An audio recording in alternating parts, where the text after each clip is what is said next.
વેકેશનમાં યુરોપ ફરવા જવા માંગતા લોકો માટે સારા સમાચાર છે. યુરોપિયન યુનિયને ભારતીયો માટે શેંગેન વિઝાના નિયમોમાં નોંધપાત્ર રાહત આપી છે.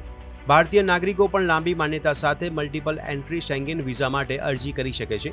યુરોપિયન યુનિયનના રાજદૂત હર્વે ડેલ્ફીને આ માહિતી આપી હતી.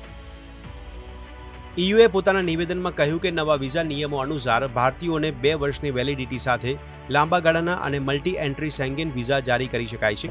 જો કે આ માટે છેલ્લા 3 વર્ષમાં 2 વર્ષ માટે વિઝા મેળવવા જરૂરી છે. 2 વર્ષના વિઝા પછી 5 વર્ષના વિઝા પણ મળી શકે છે. જો પાસપોર્ટની માન્યતા પૂરતી હોય તો વિઝા લંબાવી શકાય છે. આ સિવાય શેંગેન વિઝા ધારક વિઝા ફ્રી દેશોની યાત્રા કરી શકે છે. યુરોપિયન યુનિયન માટે ભાગીદાર તરીકે ભારતનું ઘણું મહત્વ છે. એટલા માટે યુરોપિયન યુનિયને આ નિર્ણય લીધો છે. શેંગેન વિસ્તારમાં યુરોપના 29 દેશોનો સમાવેશ થાય છે. તેમાંથી 25 યુરોપિયન યુનિયન દેશો છે.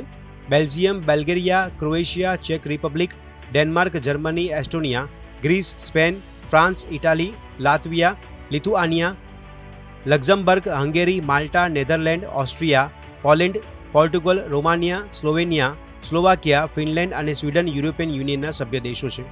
આ સિવાય આઇસલેન્ડ, લિક્ટેન્સ્ટીન, નોર્વે અને સ્વિટ્ઝર્લેન્ડ પણ શેંગેન વિસ્તારમાં આવે છે.